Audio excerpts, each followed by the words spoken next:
जी हाँ मेरे प्यारे दोस्तों, आप सभी का स्वागत है इस यूट्यूब चैनल इलेक्ट्रॉन व्याख्यान पे। बच्चों आज इस वीडियो में बात करने वाले आप सभी का जो 6 जुलाई को बच्चों वीकली टेस्ट होने वाला है क्लास 8 का हिंदी का, उसका हम लोग क्वेश्चन पेपर देखने वाले बच्चों। ठीक है, उससे पहले बच्चों जो भी अभी तक आप लोग मैथ का क्वेश्चन पेपर नहीं देखे तो आप लोग जाके देख लीजिए। आपका उसका लिंक बच्चों डिस्क्रिप्शन बॉक्स में, साथ ही में बच्चों आप लोग को व्हाट्सएप चैनल में वहाँ भी जाके प्रोवाइड किया गया है। ठीक, वहाँ से भी आप लोग जाके देख सकते हैं। ठीक है, आप लोग लिंक में जाके जरूर देख लीजिएगा मैथ वाला। ठीक है, अब हम लोग देखने वाले आप सभी का हिंदी का वीकली टेस्ट का क्वेश्चन आंसर। ठीक है बच्चों, तो जो भी बच्चों आप लोग चैनल पे नए आए तो बच्चों पहले चैनल को आप लोग सब्सक्राइब करके बेल आइकन को जरूर प्रेस कर लीजिएगा, क्योंकि हमारे चैनल में आप लोग को झारखंड बोर्ड का हर एक अपडेट दिया जाता है। साथ ही में बच्चों क्लास 8 से लेकर आप लोग को क्लास 10 तक ही बहुत ही बेहतरीन तरीके से तैयारी भी करवाया जाता है। ठीक है, तो चलते बच्चों बिना देरी का आप सभी का पहले हम लोग देख लेते हैं क्वेश्चन। क्या लिखा है पहला में, कवि अपना सब कुछ किसके लिए समर्पित करना चाहता हूँ कविता के आधार पर बताइए। तो माँ के लिए, परिवार के लिए, मित्र के लिए, देश की धरती के लिए। तो बच्चों किसके लिए करना चाहते थे? देश की धरती के लिए। ऑप्शन नंबर घ इसका बिल्कुल सही उत्तर हो जाएगा। ठीक है, इसके बाद बच्चों हम लोग देखते हैं क्वेश्चन नंबर 2 की ओर। क्या लिखा है, सोन जूही को देखकर लेखिका को अनायास किसकी याद आ जाती है? किसकी याद आ जाती है बच्चों? फूल की, गाय की, गिल्लू की, कहानी की। तो बच्चों किसकी याद आ जाती थी? वो आ जाती थी गिल्लू की। ऑप्शन नंबर घ इसका बिल्कुल सही उत्तर हो जाएगा। ठीक है, गा। ठीक है, इसके बाद बच्चों हम लोग देखते हैं क्वेश्चन नंबर 3 में क्या लिखा है, मुल्क की मशहूर अगरबत्तियाँ कहाँ बनती है? तो कहाँ बनती थी बच्चों? बड़े शहर में, दुनिया की सारी गंदगी के बीच, बगीचा में, सुंदर गांव में। तो वो बनती थी बच्चों आपके थी दुनिया के सारी गंदगी के बीच में। ठीक है, के बीच में। ठीक है, उसके बाद बच्चों देखिए क्वेश्चन नंबर 4 में क्या लिखा है, तलवार का प्रतीक कलम या की तलवार की कविता के आधार पर बताइए। तो क्या बच्चों? वीरता। ऑप्शन नंबर का इसका बिल्कुल सही उत्तर हो जाएगा। ठीक है, इसके बाद बच्चों देखिए क्वेश्चन नंबर 5 की ओर। क्या लिखा है, मीराबाई अपने नैनों में किसे बसाना चाहती थी? तो किसे बसाना चाहती थी बच्चों? सियाराम को, नंदलाल को, बलराम को, इनमें से कोई नहीं। तो इसका जो आपका सही उत्तर हो जाएगा बच्चों ये हो जाएगा ऑप्शन नंबर खा, नंदलाल को। क्या हो जाएगा बच्चों? नंदलाल को। ठीक है, इसके बाद बच्चों देखिए क्वेश्चन नंबर 6 में क्या लिखा है हमारे देश भारत में सबसे पहले कौन से चिकित्सा पद्धति प्रचलित थे? तो कौन से प्रचलित थे बच्चों? आयुर्वेद। क्या थे? आयुर्वेद। ऑप्शन नंबर का इसका सही उत्तर हो जाए बच्चों। ठीक है, इसके बाद बच्चों हम लोग देखते हैं नेक्स्ट क्वेश्चन की ओर। क्या लिखा है नेक्स्ट क्वेश्चन, तुम कल्पना करो कि कवि कैसे कल्पना करने की बात कह रहे हैं। तो कैसे कल्पना करने की बात कह रहे हैं बच्चों? नवीन की, समीचीन की, प्राचीन की, कोई नहीं। तो किसकी बात कर रही थी बच्चों? वो आपकी कर रही थी नवीन की। ऑप्शन नंबर का इसका बिल्कुल सही उत्तर हो जाए बच्चों। ठीक है, साथ ही में बच्चों जो भी अभी तक व्हाट्सअप ग्रुप में आप लोग ज्वाइन नहीं हुए, ठीक है, व्हाट्सअप ग्रुप और व्हाट्सअप चैनल में बच्चों आप सभी का लिंक दिया होगा बच्चों, वहाँ से आप लोग व्हाट्सअप ग्रुप में चल जाइए। साथ ही में बच्चों आप लोग क्लास 8 वाले आप लोग को फाइनल बोर्ड एग्जाम के लिए बहुत ही बेहतरीन तरीका से भी तैयारी करवाया जाएगा बच्चों। ठीक है, तो आप सभी लोग व्हाट्सअप ग्रुप में ज्वाइन हो जाइएगा। ठीक है, तो ताकि आप लोग अच्छे से तैयारी कर सकते हैं। ठीक है, इसके बाद बच्चों देखिए क्वेश्चन नंबर 8 में क्या लिखा है, वरदान का फेर कहानी में ब्रह्मा जी के बुद्धदेव से कितने वरदान मांगने को कहा था? तो कितने वरदान मांगने को कहा गया था बच्चों?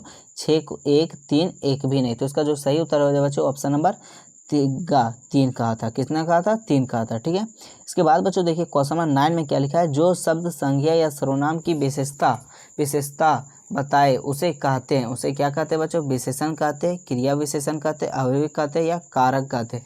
तो उसे बच्चे हम लोग कहते हैं क्रिया विशेषण। ऑप्शन नंबर खा इसका बिल्कुल सही उत्तर हो जाए बच्चों। क्या आ जाएगा? सॉरी, ऑप्शन नंबर क्या आ जाएगा? विशेषण। ऑप्शन नंबर का इसका सही उत्तर हो जाए बच्चों। ठीक है, 9 का हो जाएगा विशेषण।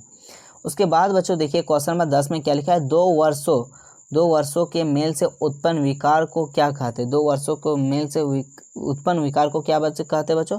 संधि कहते हैं। ऑप्शन नंबर खा इसका बिल्कुल सही उत्तर हो जाए बच्चों। ठीक है, इसके बाद बच्चों हम लोग देखने वाले आप सभी का सब्जेक्टिव क्वेश्चन।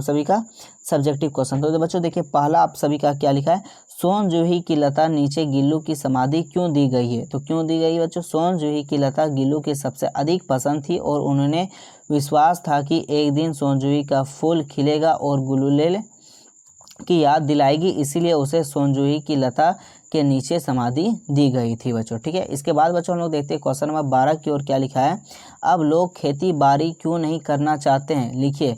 तो खेती बाड़ी से अब कोई खास फायदा नहीं होता है, जितनी मेहनत लगती है उसका आधा भी इन खेतों से नहीं निकल पाता है, इसीलिए लोग खेती बाड़ी करना नहीं चाहते। आजकल क्या होता है बच्चों, जितना हम लोग खेत में लगाते हैं ना बच्चों पूंजी, उससे आधा भी नहीं मिल पाता है।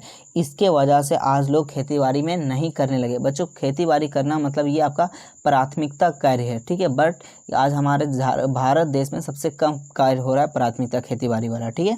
इसके बाद बच्चों देखिए क्वेश्चन नंबर 13 में आप सभी का क्या लिखा है, कविता में कलम और तलवार शब्द का आशय। तो कलम मन के ऊंचे भाव का प्रतीक और तलवार तन की शक्ति का प्रतीक है बच्चों, ठीक है। इसके बाद बच्चों देखिए 14 में क्या लिखा है, चाहता हूँ कविता में अपने गांव घर से क्षमा याचना की बात क्यों की गई थी। तो कवि अपने गांव घर आंगन सभी प्रति अपने लगाव के छोड़कर मातृभूमि के प्रति अपना सब कुछ समापित करना चाहता है, इसीलिए वह इन सभी को क्षमा याचना करता है, यह क्षमा याचना करता है बच्चों। ये आपका लास्ट 14 क्वेश्चन है। और इसके बाद बच्चों हम लोग देखते हैं क्वेश्चन नंबर 15। देखिए बच्चों क्वेश्चन नंबर 15 में आप सभी का क्या लिखा है, समास किसे कहते हैं, समास के कितने भेद होते हैं। तो 2 या 2 से अधिक पदों के मेल से बने नए सार्थक शब्द, ठीक है, यहाँ जोड़ दीजिएगा, नए सार्थक शब्द को समास कहते हैं, ठीक है। समास 6 भेद के होते हैं बच्चों। समास कितने भेद के होते हैं, 6 भेद। ये आपका यहीं तक आंसर है, ठीक है।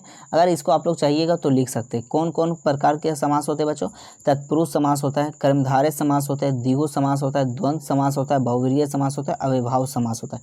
ये बच्चों आपका 6 समास हो गया, ठीक है।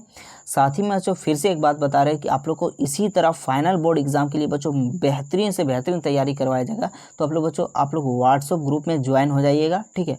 अगर आप लोग को बेहतरीन तरीका से फाइनल बोर्ड एग्जाम की तैयारी करना है तो आप लोग लिखिए एस भैया हम लोग को फाइनल बोर्ड में भी तैयारी करवाइए। तो आप लोग कमेंट में जरूर लिखिएगा और अपने फ्रेंड के पास स्कूल में सभी को चर्चा कीजिए कि एक चैनल है यूट्यूब में इलेक्ट्रॉन व्याख्यान पे, जहाँ पे आप लोग को वीकली टेस्ट के साथ साथ फाइनल बोर्ड एग्जाम के लिए भी तैयारी करवाया जाता है। साथ ही में बच्चों आप लोग को जो प्रार्थना सभा का न्यूज़ क्विज पूछा जाता है वो भी इस यूट्यूब चैनल में अपलोड किया जाता है, ठीक है।